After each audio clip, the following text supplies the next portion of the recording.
And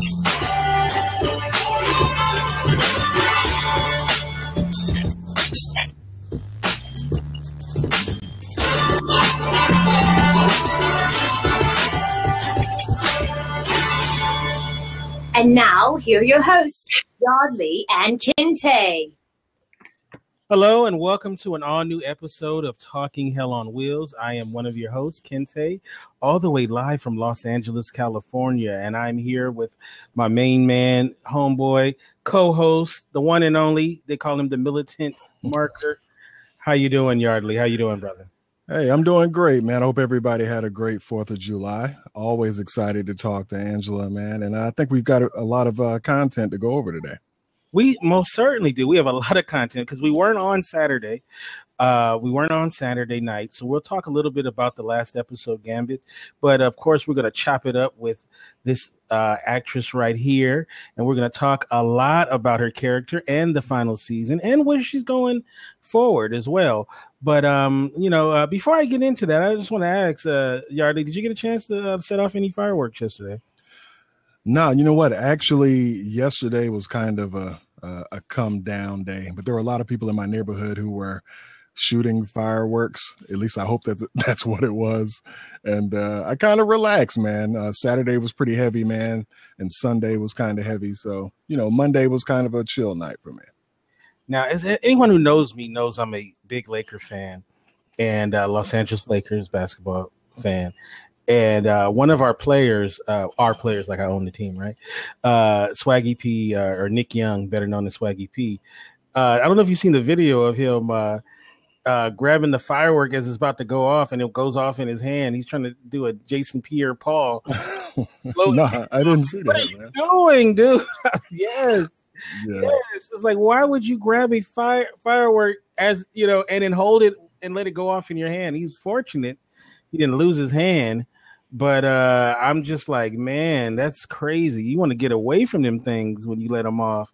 But apparently this guy. So I had to mention that because I thought it was crazy that this guy would do that. But he is known for being a different kind of guy.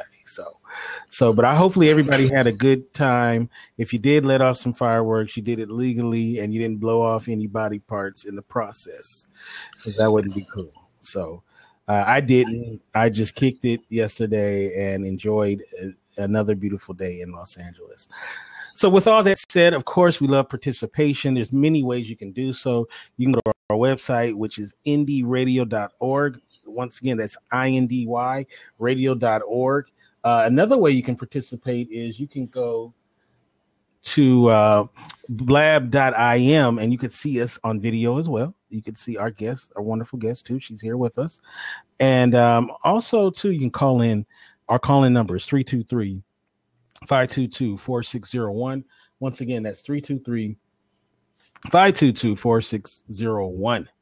All right, now that we got all that stuff out, let's get to our guest. Welcome back to the show. It's Miss Angela-zhou. How you doing? I'm good. Thank you for having me. I'm still a little confused with all the stuff that's flying around, but it's cool to see your faces and be able to talk to you face to face. That's cool. Likewise. Yes. Believe it. It's more of an honor for us to see your face than I'm sure it is our mug. So a lot has happened since we've last talked. Unfortunately, the show's coming to an end, but we knew that when last time we had you on. Mm-hmm. And so many episodes already in the season. It's hard to believe there's only I believe 3 episodes left, right? Yeah. No, wait, 3. We've had 11. So yeah, 3. Oh my gosh. Wow, that's crazy. Yeah. So we've been saying it's bittersweet. Obviously we love the show. We hate to see it go, but it's cool to get an end, a proper ending. Oh, for sure. So many TV shows don't get that at all, and then you're just left with a cliffhanger, and then they're canceled. At least we were able to see it all through, and you will get to see the 2 railroads come together. Hey, Angela, I actually have something to ask. I mean, since the show's been over, so I think you guys wrapped last year, right? Has it been kind of fun to sit back and kind of watch how things play out as well with the fan base? Because, you know, people are pretty rabid about you and your character. Oh yeah, that's kind of a little funny. Exactly. I think it's kind of confusing as well because it was so long ago, as you said, and there have been things in between. So yeah, it's hard to keep up with sometimes, and I find myself like actually catching up on Hell on Wheels and being like, oh yes, this is what's happening. I don't know. It's cool. It's cool. Now, okay, so we have so much to talk about. I think a good place to start off with is the relationship between your character and Cullen has definitely changed. Yardley's been beating his chest because he called it like, you know, way before anyone else. You know, so wait, when did he call it? When did Yardley call it? You said it pretty quick. Yeah. You know what? It was a while ago when your character was first introduced. It was the episode. It was the Chinese New Year episode. When you guys were at the at the celebration, all of the fireworks were going off. It was just the way that it was shot. And I was telling everybody, I was like, they're going to be some type of an item in a Hell on Wheels type of way. And it was kind of funny because even in that episode, there was actually a part of the episode where I think Tao had mentioned to Bohannon how he looked at his daughter.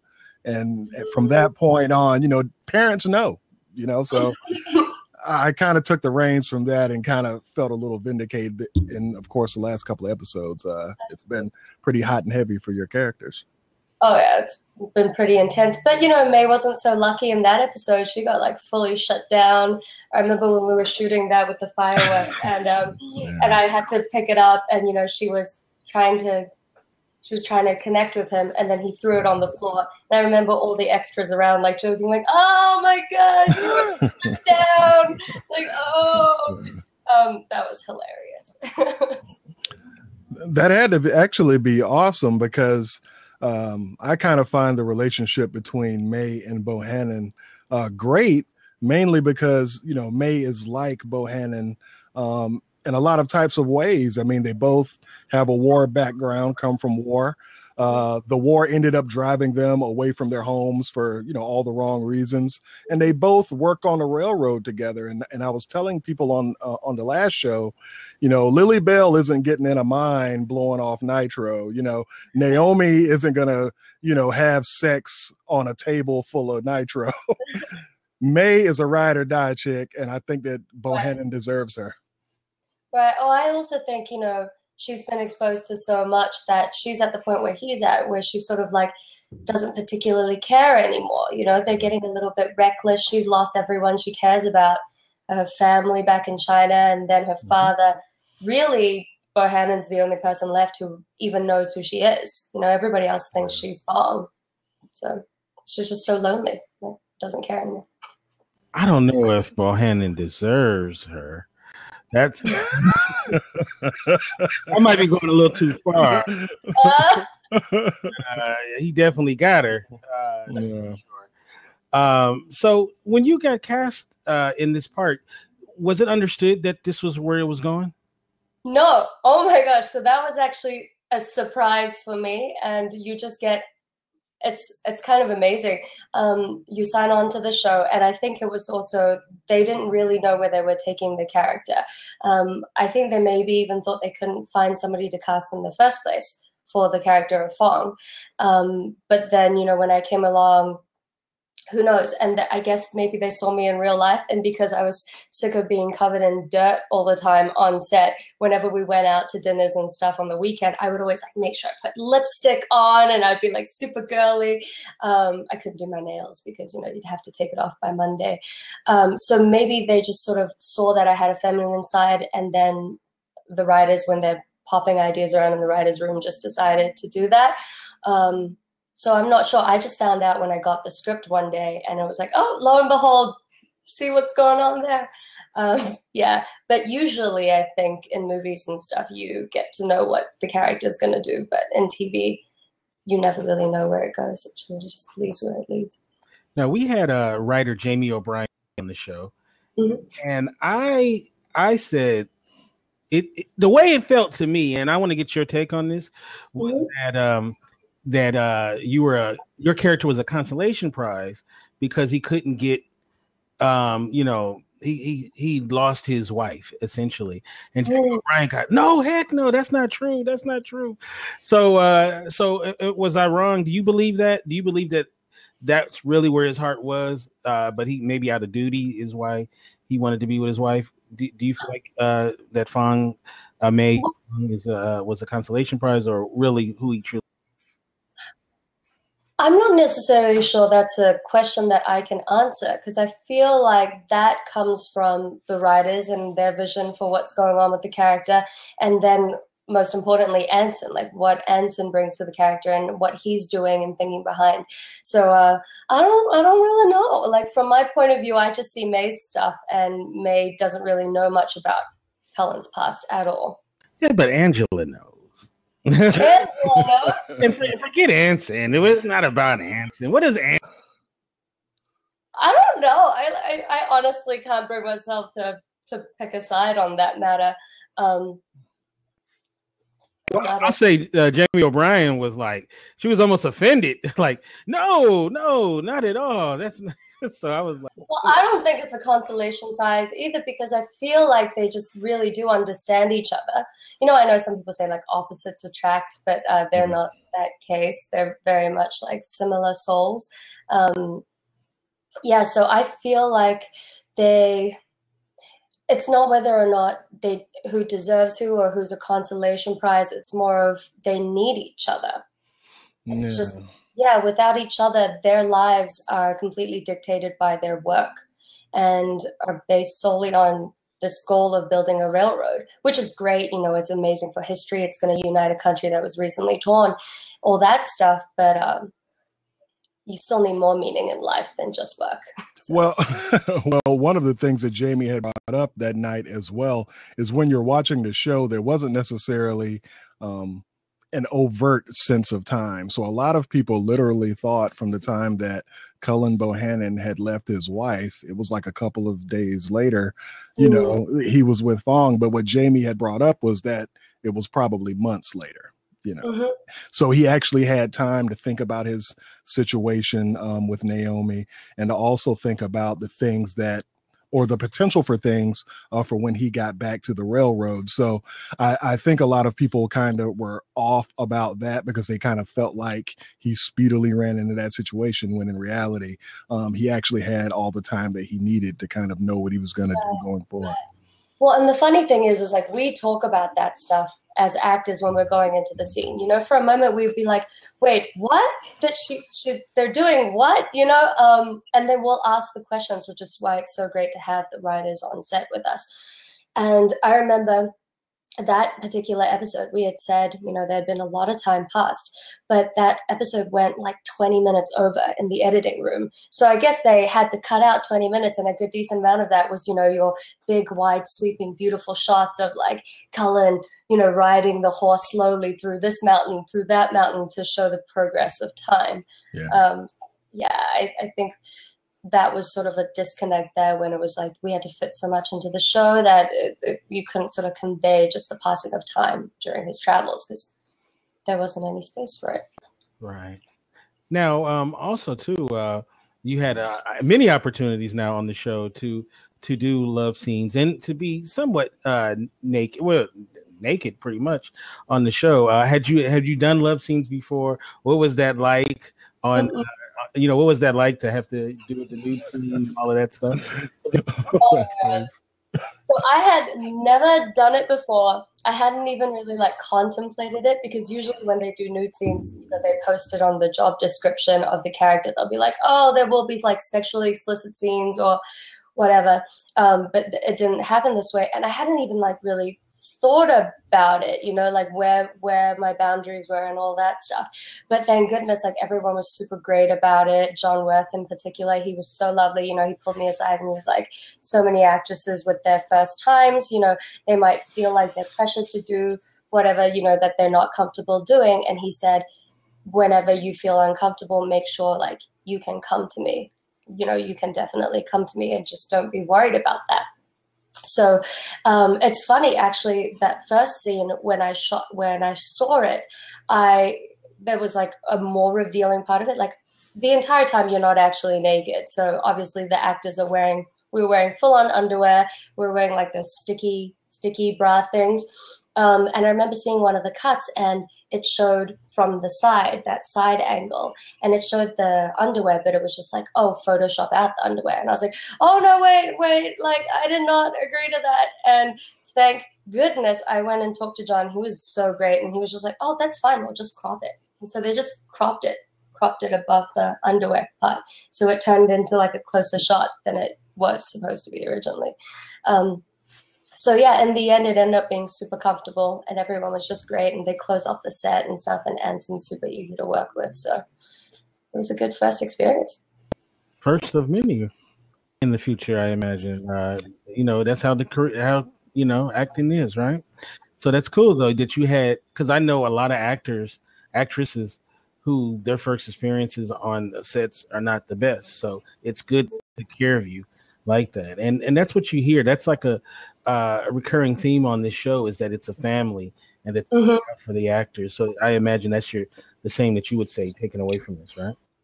Yeah, exactly. I just felt very supported, and we were all safe, and we all understood what was going on. So yeah, I don't know. I feel very blessed, very lucky.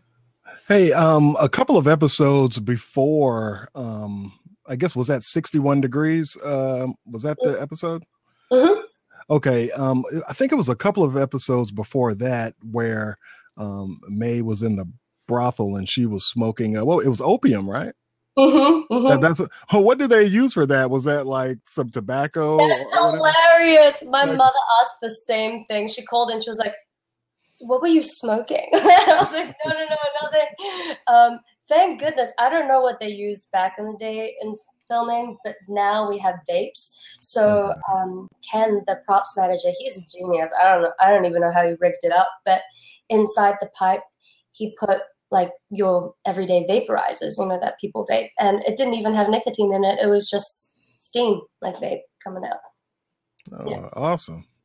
Big ups to the props guys, because I was like, but I don't know, you kind of had the hazy look kind of down packed. So oh yeah, well, I did like 7 takes of that. At one point, Marvin was just like with his camera right by there. He goes, even more tight, just loopy, and I was like, oh, I don't know. So it's also due to good directing, that sometimes you're not sure what being on opium feels like or looks like.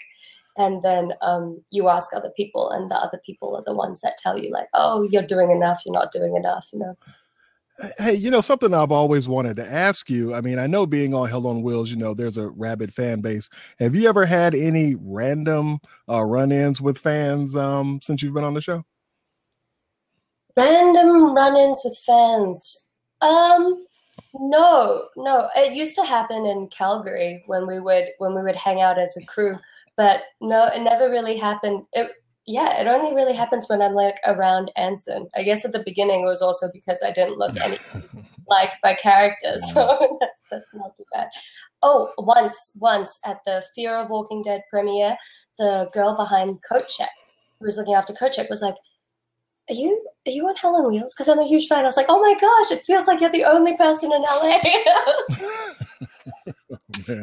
So yeah, that was the only time, but that was like at an AMC event, so that doesn't mean much. But it's a gift too that your characters look so much not like you, because you keep your anonymity. You can, I mean, I guess it's good in some ways, right?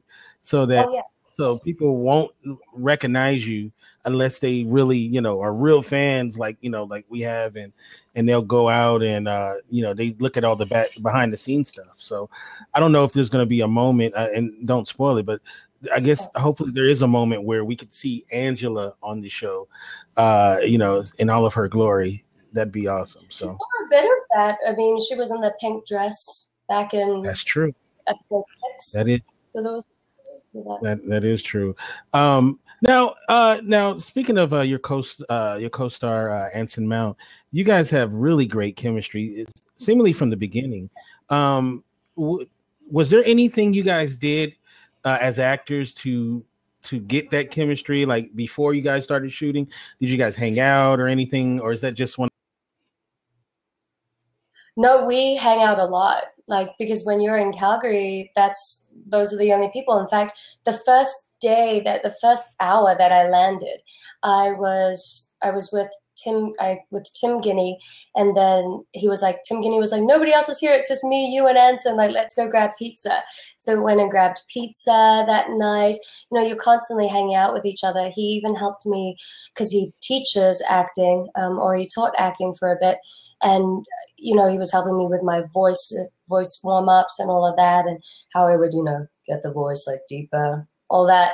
So we hung out a lot just doing that sort of stuff. And he's just a cool guy to hang out with on the weekends. You know, at his apartment, he'll throw like watch parties or movie nights and show you some Indonesian action movie that he claims to be the best action movie ever made. And, you know, I think he watched The Raid or something at his place. So yeah, no, I think that's it. And then especially on, I think, episode 2, when Mei, it was mainly just he and I on a mountain covered in snow the entire time. So for 5 days straight, we had nobody else to talk to, but pretty much like we were talking 5 days straight there. So maybe that's what happened. Thank God though that he's a, you know, cool person to be around, being that you got to be around him so much.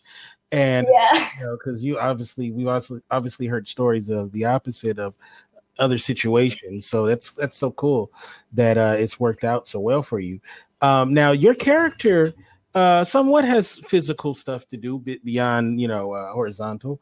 So do you like the physical aspects of your character, and do you like being physical in your you know, in future roles as well?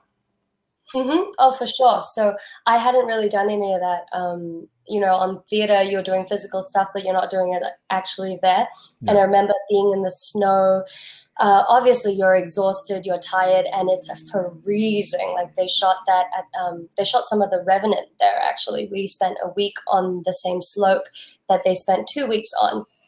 And I just remember thinking, you know, even at my worst, and like my fingers were numb, and the wardrobe lady was like, we have to stop shooting because her fingers are going to get frostbite. And I was like, no, let's keep shooting. Like, this is awesome, you know? Yeah. And the more freezing I am, the less acting I have to do, right? Right? Then I don't have to pretend to be cold. I remember I used to think that when you saw actors up in snowy mountains and you saw their faces all red and like snot coming out of their nose, I used to think like, oh wow, the makeup department's like amazing. But no, that's just snot coming out of their nose because they're I really enjoyed that. I enjoy the stunt stuff. I was only recently told by one of my stunt friends that the stunties get paid extra for every fall that they take for me. And I realized like I had been taking a lot of the falls myself, saying like, oh, no, don't get them to do it. I'll do it. And now I'm like, oh, shoot, they could have made more money if I hadn't done that. You know, I was like, next time I'll know. So, they would love me because I wouldn't do any stunts. So. Well, sometimes I do them and then I'll get like a giant headache or something, you know, from falling onto a table for 15 takes. And then the next day I'll have a huge headache, and then I'll see the footage and you can't even see it's my face anyway. The camera's on the back of my head. So I should have let the stunty do that one. Well, you know, so that wasn't a spoiler. Well, you know, when you first get on a show and you hit the ground running, and as Kente mentioned, you're doing all this action and they're keeping you busy. Isn't that almost a blessing to be able to just jump right into it and to do a lot of things, whether it be on the physical side, but just the fact that you're really in it from the get-go? Did that help you kind of loosen you up as an actress? Yeah, I think it's just like everybody else makes your job so much easier.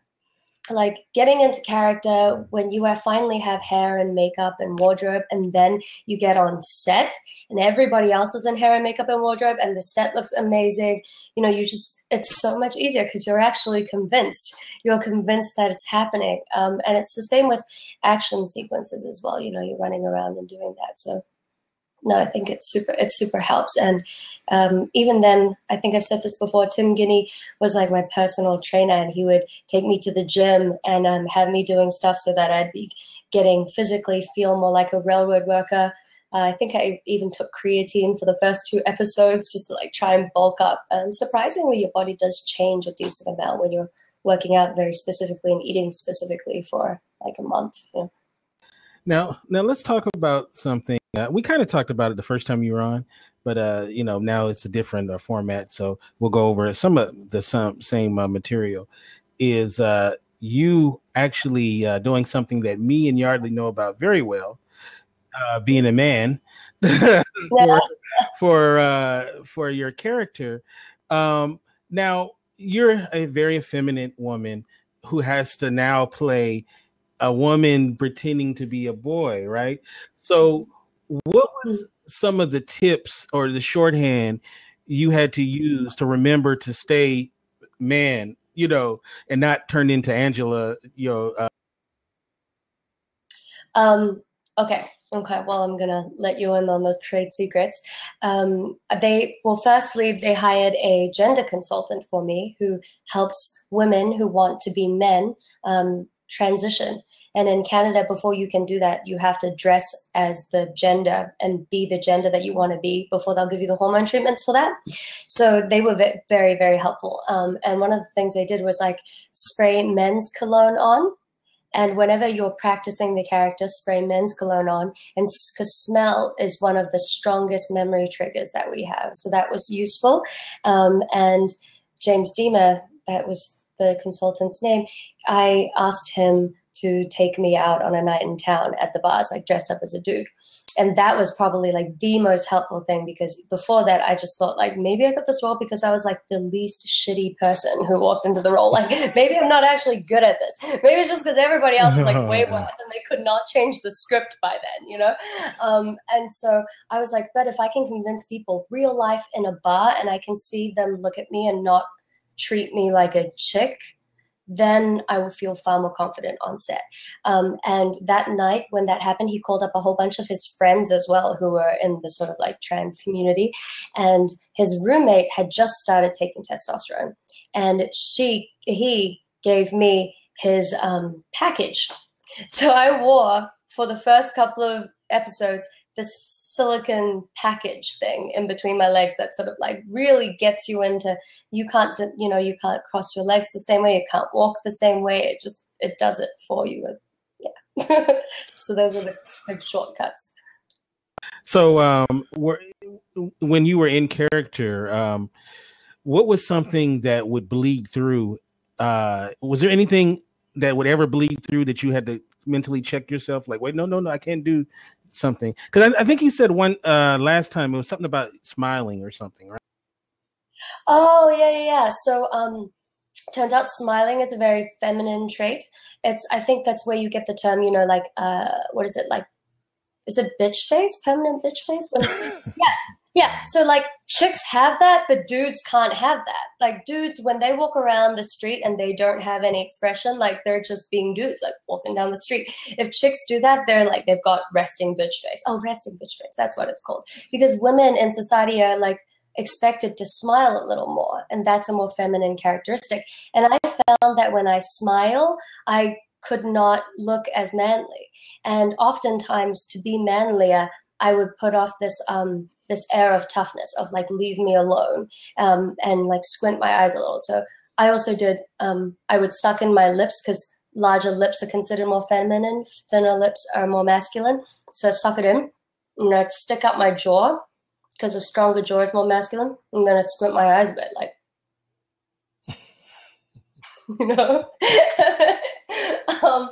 but yeah, those aren't necessarily things you forget to do when you're in costume and all that stuff. And I think Kinte, you just think I'm a little more girly than I actually am. Like at the end of the day, I was a pretty big tomboy growing up as well. And I enjoy being like super girly, and I enjoy being pretty bro-y as well. So. Hey, something to kind of piggyback on when we were mentioning the physical nature of what you do on the show. During some of those scenes where the explosions were going off in the tunnel, there was one scene where you and Cullen Bohannon were kind of speaking a little bit back from the entrance, and then it goes off, and of course neither one of you budge. Was that a live shot? Was there really an explosion there? Was that added in post-production? Like how did you manage to do that and not blink? Oh no, that actually happened. They set off like explosions in the back. I think it just happens that you know it's coming. Someone is back there. The AD is yelling like 5, 4, 3, 2. So, that wasn't too hard. And that was like a fun, almost improv-y thing that happened there. I think looking at each other was in the script, that like how that would happen wasn't necessarily there. So we played with different things like fiddling with each other or just like throwing rocks at each other. So that was another thing that we added. Now, also too, I want you to talk about how it makes you feel to portray something that has such cultural significance, such as the Chinese workers on the railroad. How does that make you feel?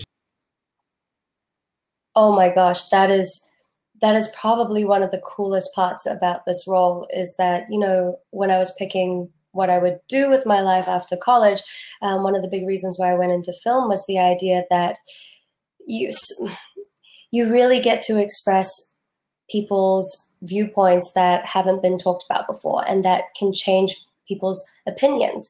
And the idea that sometimes a lot of the fundamental beliefs that we hold aren't arrived at from logic, but are purely arrived at through sort of like experiences that we have either personally or viscerally, experienced through television and the media.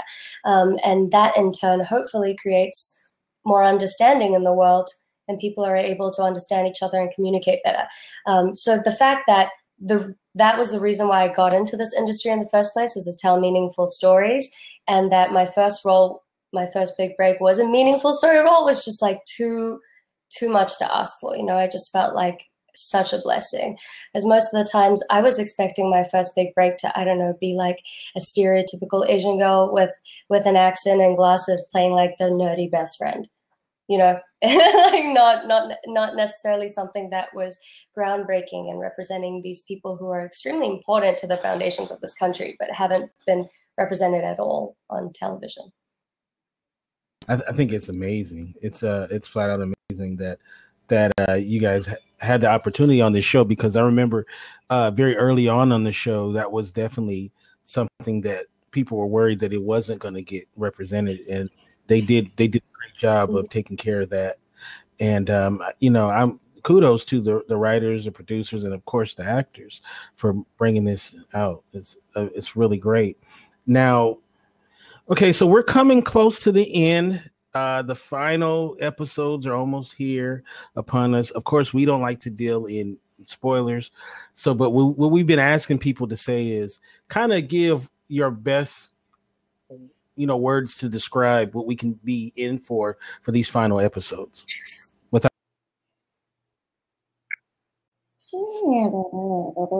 Well, that's tricky. I feel like you should have given me that question beforehand or something. Like, how do I prep this one? What you are in for? You are in for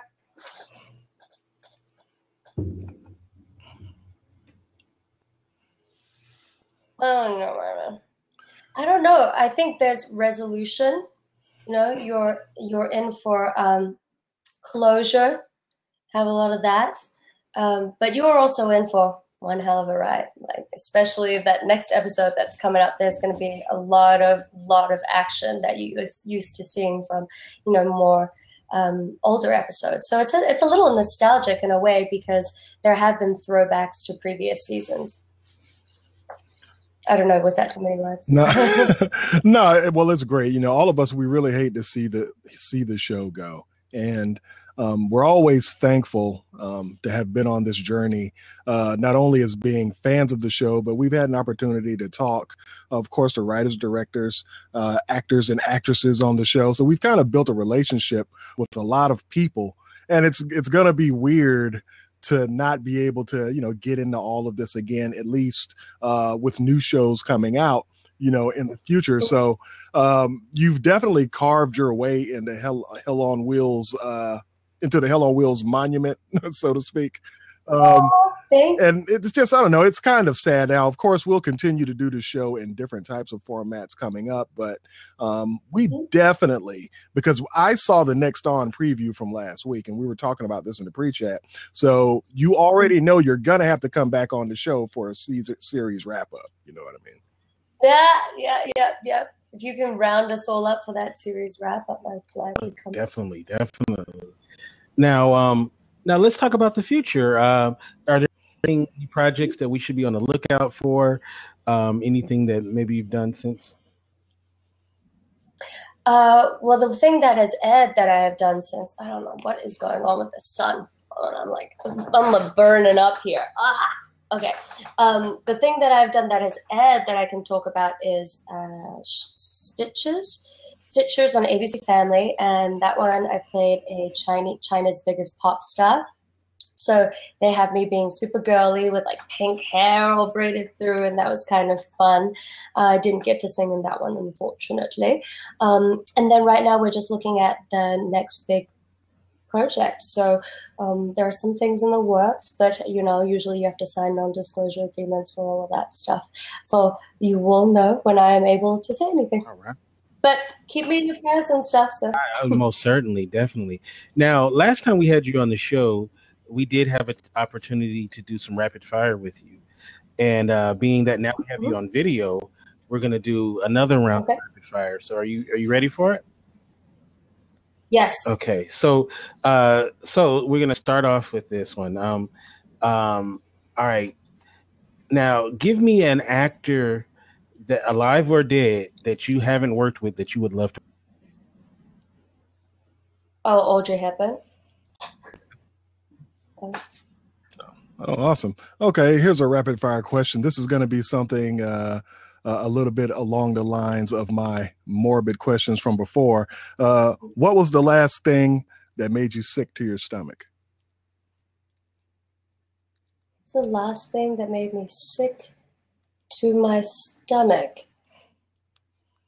Did I have to eat it, or did I just have to read about it? It could be a sick feeling in your stomach or something that literally made you sick. Oh, I watched this just yesterday or 2 days ago or something. I watched this Korean documentary called My Love, Don't Cross That River. And it is like the sweetest, saddest thing about these two Korean couple, this Korean man and woman that have been married for 75 years. And then they showed like him passing away and stuff and his slowly deteriorating. So that was really sad. That was just really... the filmmakers didn't spare you any pleasantries during that, which I guess is good because, you know, the end of life is not pretty for most people. And that was interesting. Awesome. All right.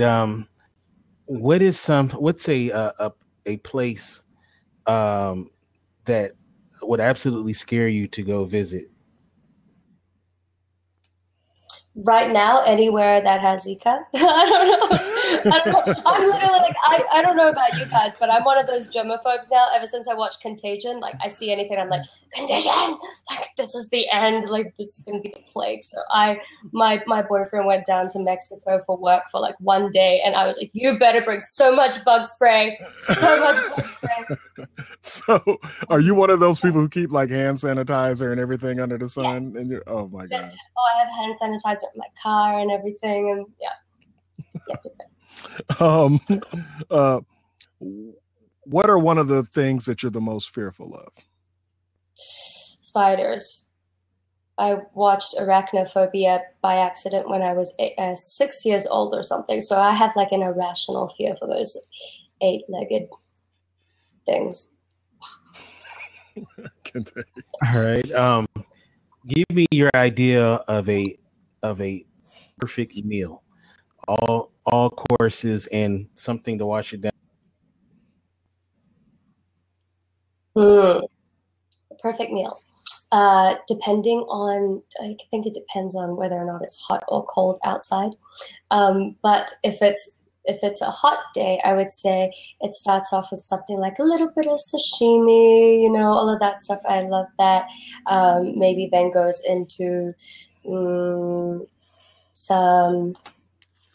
Oh, I recently really wanted to eat Singaporean laksa, so laksa curry, and then that doesn't really matter because the main deal is going to be dessert. So dessert has to be very ice creamy. It has to be, if I could have my way, it would be dark chocolate ice cream with some coffee ice cream, and then mixed in with a hot chocolate chip cookie, like all baked in. And then you just, oh, that's great. Yeah.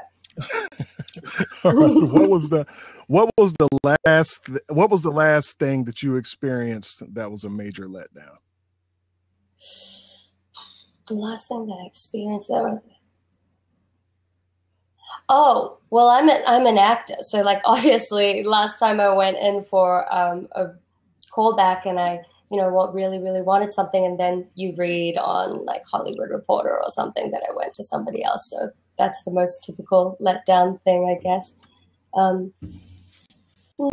Yeah. All right, so here goes last question. If you could play anybody throughout history, what person throughout history would you like to play?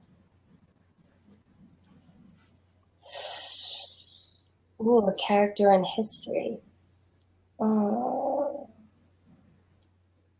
This would be so interesting.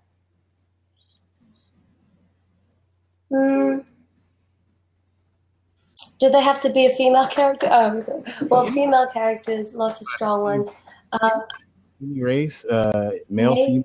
Maybe. Yeah, male or female. Does it sound weird? Does it sound psychotic if I say, like, I think it would be really fun to play one of the totalitarians? Like, I never get to play evil people, so I'm like maybe Mao or like Stalin or something. I don't know. I just feel like it's so different. Nobody would ever cast me as one. Oh, hey, that'd be great. So, hey, like, bring it on. If I can have my pick, I'll pick someone. I love it. Yeah, why not? Why not? All right.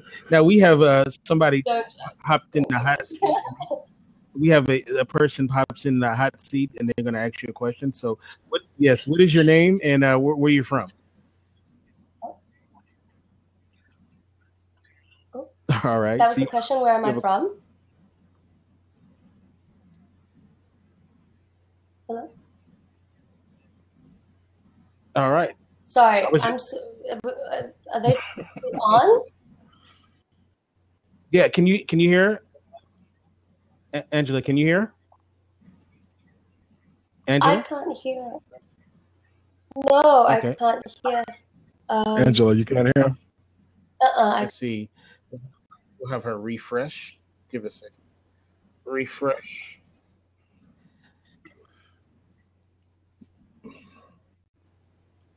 Well, hold on one second. Let's get our guest back. Your connection isn't blocked by firewall.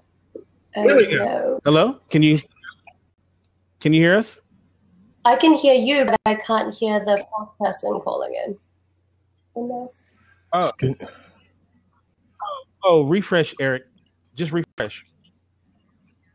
Okay. All right. So our caller will come back in, and then he has a really good question for you. So we'll see. Okay. Let's really good. And, all right. And also, if you want to call in, the number is 323-522-4601. It's 323. Oh, I see. 4601. Here he is. All right. I feel very refreshed. Okay. So my question is pretty heavy. Okay. Well, and if you don't want to answer it, please feel free not to. I have an impression that the roles that different people of different ethnicities get are oftentimes skewed based on how we see those people rather than how they really are.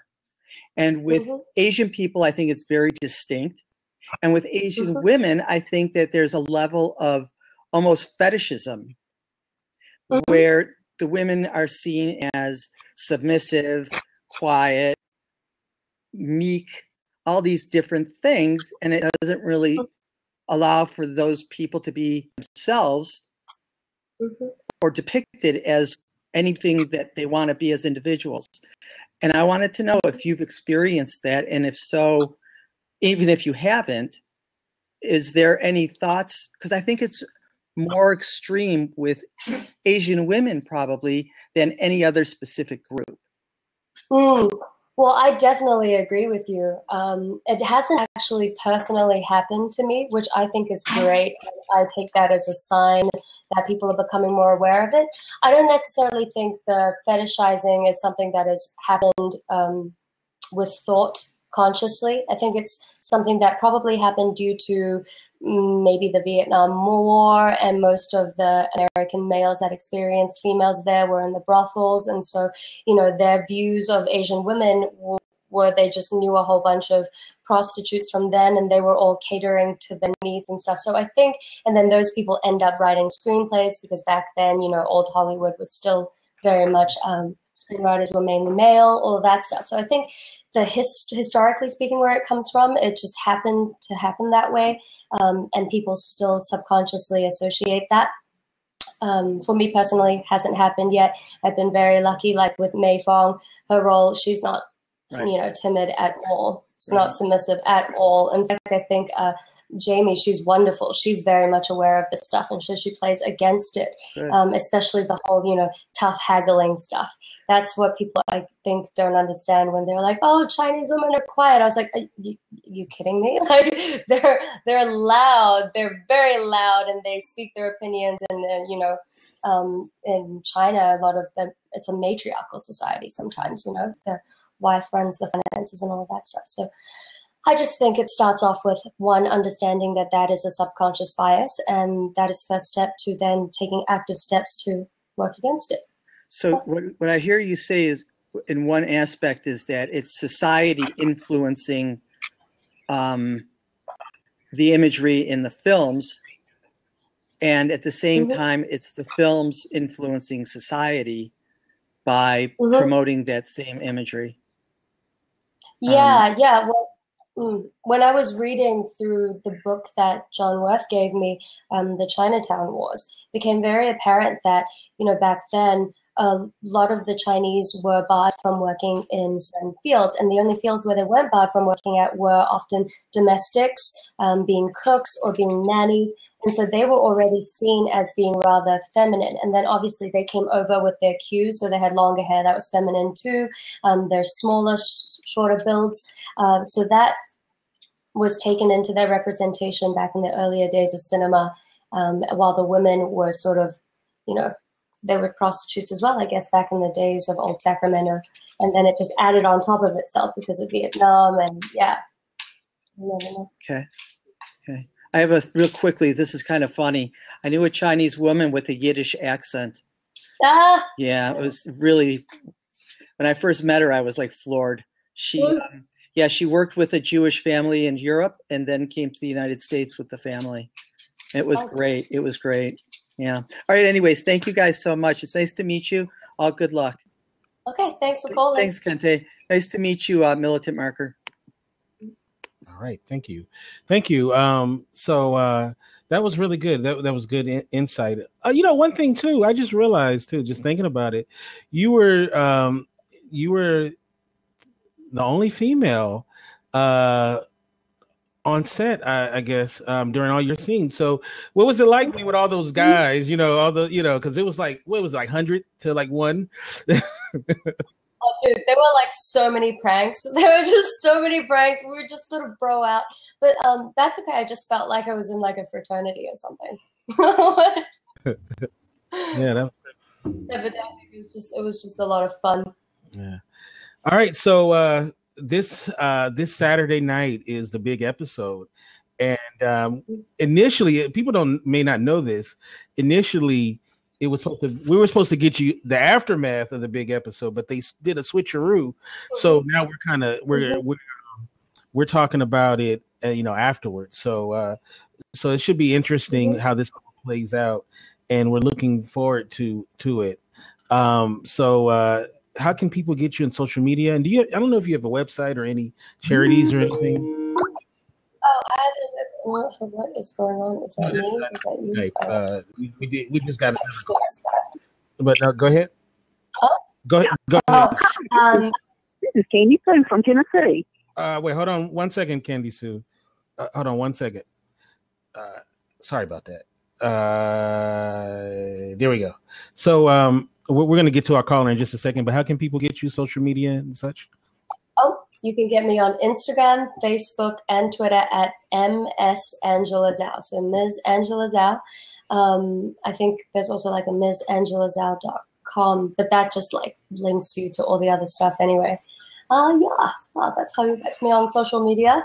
I try to post on a regular basis, but oftentimes I forget to. Like, I'm sorry, I forgot to post a Happy Independence Day, so I guess Happy Independence Day to everyone. Everything's good. We have a caller, Candy Sue. How you doing? Hi, I'm doing good. How are y'all doing? Excellent. So what is your question? Well, I've called before, and Angela, I just say what I say to everyone else to you, that I really appreciate.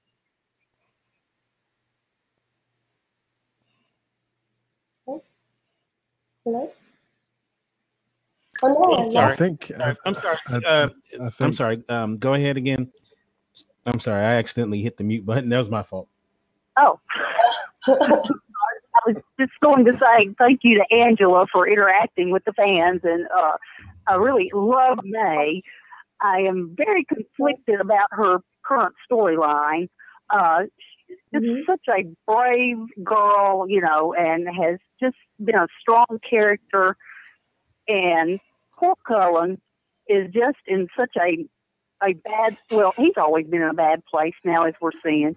But I'm so sorry for her that she has no place else to turn, and I just kind of, my 20-year-old self would have said, oh, she's being that strong girl and showing him that she's woman enough for him. But my 50-year-old self wants to jerk her away from him. Oh. Just kidding. Well, I would like to say thank you for calling, and you obviously care so much about the show, and that's amazing. That's like why we do it, right? So that people can really connect with a storyline and have these characters feel real. And I think yes, but you also, from the way I see it, is she can't have anybody else to run away to. She can try telling, Wei Ling, but she's so close to Chang, it's dangerous for her. And as you can see, even Mei opening up to her a little bit, it's already, causing some eyebrows to rise. And Cullen, he's the only one who sort of accidentally found out. And then he has shown with time that he not only accepts her for who she is, but he loves her for it, and he isn't going to sell her out. So I think she finds shelter in him as well. And there's true understanding there. And she doesn't know about his past. To her, he is this lovely, gentle guy who is an amazing leader, who really does his job. And she hasn't seen him really kill anyone or anything. That's why I say, since I know all of his past now, and like I say, I'm 50 years old. I have walked in her shoes. Not that I have lived in the desperate situation she is, but I'm just thinking he has nearly blown her up 3 times. And I think of her daddy, Mr. Tao, and I think, I just want to say, run from him, Mei. But I know she has no place else to go, and I just hope he doesn't blow her up, or he comes to himself or something, because I do love Mei. Oh, thank you. Well, hopefully you'll see something next week, so tune in to Saturday. Okay, yes, wait. That's all I wanted to say. I just hope things work out well for Mei, and I can't wait to see what happens next week. It looks like it's going to be a very pivotal episode. Yes, lots and lots of action. Yes. Well, thank you guys. Thank you so much for calling in. Talk to you another night. All right, Candy. Have a good one. Mm-hmm. Go ahead, Yarmy. Oh no, I was just telling her. I was gonna actually ask her how does it feel with there being we said 2 or 3 episodes left. which is just, it's just crazy. I'm really excited. And actually, Kente, you know what? Before we wrap things up, I wanted to ask you, the beginning of the last episode, how they kind of did the flash forward, and we saw the moment where Durant had died. What'd you think about that? I thought that was cool. I don't know if you ever watched a show called Lost, but they had the flash forward moment, and I thought kind of something like that. I pretty much picked up on it right away, and I thought that was pretty awesome that they did that, you know, because it was really different. You hadn't seen anything like that on the show, and I thought that was pretty cool. And also, even though, you know, it lets you know that he was going to survive, you know, what happened, but we know that we pretty much knew he was going to make it out of that anyway. But I thought that was really cool. So I hope they play around with it more. I mean, well, they have 3 episodes left, but it'd be very interesting to see how this all plays out. So, but I thought that was pretty cool. It was a really good episode. Gambit was. So looking forward to this one this week. Oh, and one quick thing, Angela, you know, in the Next Arm preview, I think we saw you with a handgun. At least I know that this isn't a spoiler, because we see you with a gun on the preview. That means that you have to use it. I'm not going to ask you what happens with it, but what was your experience like, as far as did they train you on the gun? Did you ever have an opportunity to fire the gun live? I know on set they use blanks, but what was that experience like? That was fun. It's very interesting, the feeling of like holding a heavy gun while you're doing all of that stuff. I don't recall having any lessons on it, because I don't recall ever having to actually. Hold on. Oh, wait. Was that like an accidental spoiler? Yeah, it really was, but that's okay. So we'll take it as your gun training was minimal at best. Oh no! Oh, I need to get better at this. It was like amateur mistake. It's okay. But yeah, we're looking forward to see how you handle the gun. So once again, you're at Miss Angela-Zhou, and you know, obviously we're big fans of your work, and we can't wait to find out how this shakes out. And we got to have you back on with, you know, we're gonna have most of the cast will be on. Tim Guinea is supposed to come on pretty soon too. So he's gonna be a hoot. Yeah. I love him. So we're looking forward towards that. But thank you so much. Yardley, how can people get you social media? You can follow me on Twitter at militant_marker.